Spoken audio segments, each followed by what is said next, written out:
আসসালামু আলাইকুম বন্ধুরা।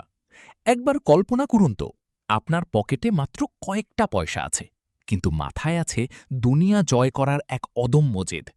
আপনি কি বিশ্বাস করবেন যে স্রেফ আপনার চিন্তার শক্তি দিয়ে আপনি শূন্য থেকে কোটিপতি হতে পারেন?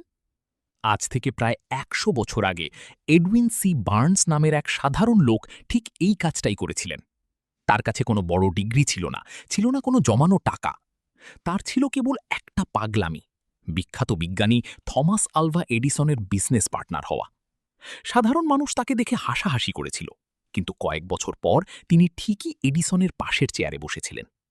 এই অবিশ্বাস্য জেদ আর সফলতার রহস্য নিয়েই আমাদের আজকের গল্প, যা লেখা হয়েছে পৃথিবীর অন্যতম প্রভাবশালী বই থিঙ্ক অ্যান্ড গ্রো রিচে। নেপোলিয়ন হিল যখন এই বইটি লেখা শুরু করেন, তার সামনে এক বিশাল চ্যালেঞ্জ ছিল। বিখ্যাত শিল্পপতি অ্যান্ড্রু কার্নেগি তাকে একটি কাজ দিয়েছিলেন, পৃথিবীর সবচাইতে সফল ৫০০ মানুষের জীবনের সিক্রেট খুঁজে বের করা।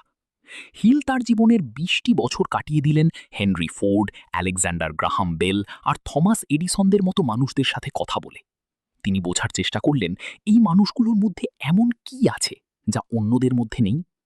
তিনি দেখলেন সম্পদ বা টাকা আসলে লটারিতে আসে না, এটা শুরু হয় আপনার মনের গভীর থেকে। পুরো বইটা আসলে একটা যাত্রার মতো।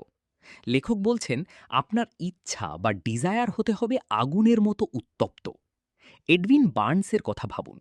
তিনি যখন এডিসনের সাথে দেখা করতে গিয়েছিলেন, তিনি কিন্তু চাকরি খুঁজতে যাননি। তিনি গিয়েছিলেন অংশীদার হতে।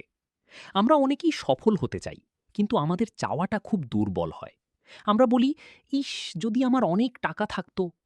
কিন্তু সফল মানুষরা বলে, যে কোনো মূল্যে আমি এই লক্ষ্যে পৌঁছাবো এবং ফেরার সব রাস্তা আমি পুড়িয়ে ফেলেছি। এই যে সিদ্ধান্ত নেওয়ার ক্ষমতা, এটাই হলো সফলতার প্রথম ধাপ। আর একটা চমৎকার আইডিয়া নেপোলিয়ান হিল দিয়েছেন, তা হলো অটো সাজেশন বা নিজের মনকে নিয়ন্ত্রণ করা। আমাদের মস্তিষ্ক একটা উর্বর জমির মতো। আপনি যদি সেখানে ভালো চিন্তা বা লক্ষ্য বপন না করেন, তবে আগাছা জন্মাবেই। লেখক বলছেন প্রতিদিন ঘুমানোর আগে এবং ঘুম থেকে উঠে নিজেকে বলুন আপনি ঠিক কী অর্জন করতে চান। শুনতে হয়তো ম্যাজিকের মতো মনে হয়, কিন্তু আপনি যখন বারবার নিজের অবচেতন মনকে একটা লক্ষ্য মনে করিয়ে দেন, তখন আপনার মস্তিষ্ক নিজেই সেই লক্ষ্য পূরণের উপায় খুঁজতে শুরু করে। আপনার চারপাশের সুযোগগুলো তখন আপনার চোখে পড়তে থাকে, যা আগে আপনি কখনোই খেয়াল করেননি। বইটির সবচাইতে আবেগী এবং শক্তিশালী অংশ হল মাস্টার মাইন্ড গ্রুপ। হিল বিশ্বাস করতেন একা অনেক বড় কিছু করা প্রায় অসম্ভব। আপনার এমন কিছু মানুষ দরকার যাদের চিন্তা আপনার সাথে মিলে। যেমন ধরুন, হেনরি ফোর্ড যখন গাড়ি বানাতে চাইলেন, অনেকেই তাকে পাগল বলেছিল, কিন্তু তিনি এমন একদল মানুষের সাথে কাজ করেছিলেন যারা তার স্বপ্নকে বিশ্বাস করত। একইভাবে আপনার জীবনেও এমন বন্ধু বা মেন্টর দরকার যারা আপনাকে টেনে নিচে নামাবে না, বরং আপনার লক্ষ্য অর্জনের জ্বালানি হিসাবে কাজ করবে। একেই হিল বলছেন মাস্টার মাইন্ডের শক্তি, যেখানে দুই বা ততোধিক মানুষের বুদ্ধিমত্তা মিলে এক তৃতীয় এবং বিশাল শক্তির জন্ম দেয়। সবশেষে একটা কথা মনে রাখবেন, এই বইটার নাম কিন্তু কাজ করো এবং ধনী হও নয়, বরং চিন্তা করো এবং ধনী হও। তার মানে এই নয় যে হাত গুটিয়ে বসে থাকলেই টাকা আসবে। এর আসল অর্থ হল, আপনার কাজের পেছনে যদি সঠিক চিন্তা, পরিকল্পনা আর অদম্য ইচ্ছা না থাকে, তবে হাড়ভাঙা খাটুনি দিয়েও আপনি খুব বেশি দূর যেতে পারবেন না। আজকের ভিডিও থেকে যদি একটিমাত্র শিক্ষা নিতে চান, তবে সেটি হল হার মানার আগে শেষ একবার চেষ্টা করা।